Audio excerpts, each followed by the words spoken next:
Nice. Hans raises. Interesting. This is good play from Hans, it really is. He knows there's no ace and 9 out against him. He can virtually be assured of that the way Gary was putting the chips in. So he's now saying, well, okay, I'm going to represent something here. See how you like it. This is good play from Hans. I like this.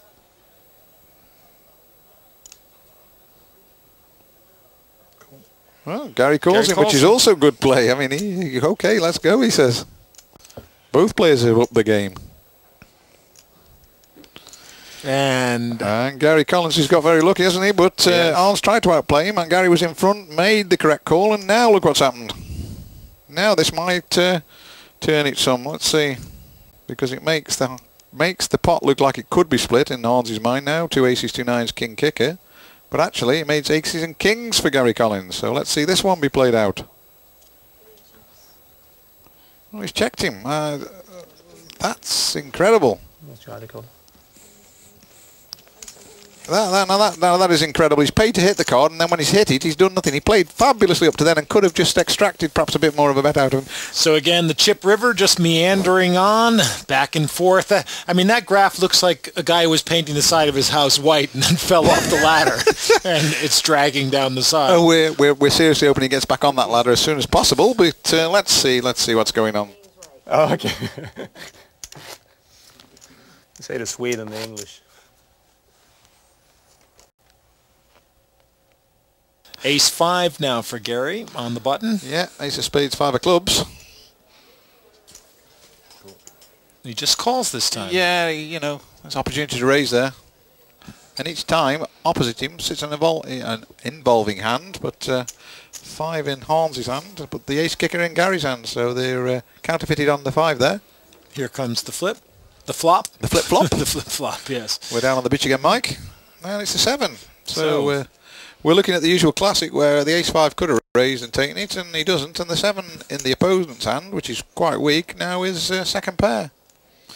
Hans checks, Gary bets, and we wait.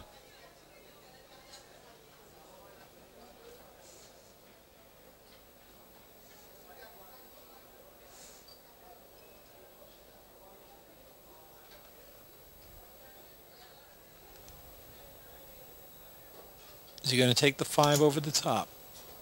Nope. No, not unless he's on drugs, I'm afraid, at the moment. He doesn't want to set himself up for falling down a hole, does he? But here we go. Yeah, Jack's on the table now. Yeah, that might slow Hans down. It might work in Gary's favour if he decides to represent this. Check it now and then bet on the river, but we'll see. There's the check. There's the river card. Oh dear, it's a set of 7s. I knew I'd shoot myself in the foot if I went with that one, and I did. And now it makes Hans 7s full of jacks, and it makes Gary no hand whatsoever. Jacks and 7s and his ace kicker. And Hans is saying, I like my hand now, please call me. And I think Gary's going to. He's going to think his ace kicker might be good. And Hans is going to say, have a look at this, baby. And there it is. 7s full of jacks. Gary immediately realises and just mocks. He was hoping his ace was good there with the 2 7s, 2 jacks on the board, and it wasn't, I'm afraid. So managed to extricate myself from the position I was getting myself in. But Gary Collins can't extricate himself. Hans Eskilsson takes another pot and is looking more and more dangerous all the time.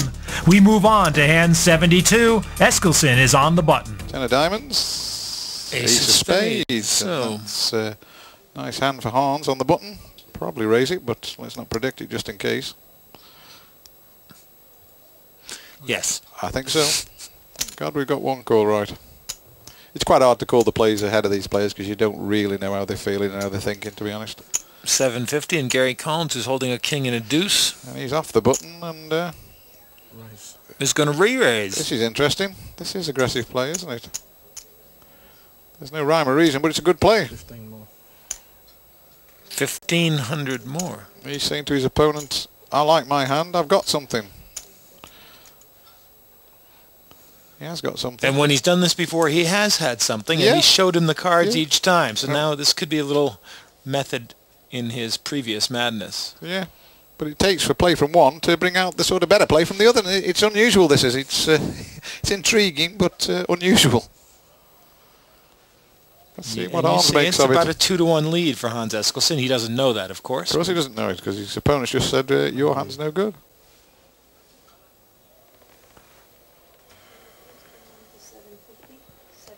He's asking for the bets to be brought in so we can see how the pot looks. I think this is just psychological on Hans' part. He's done this before. This is about the second or third time I've watched him do this, and it's purely psychological.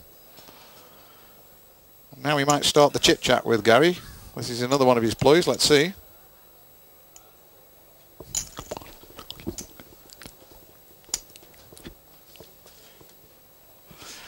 And of course, just to prove me wrong, it's deadly silence from Hans, so we'll leave him to his decision.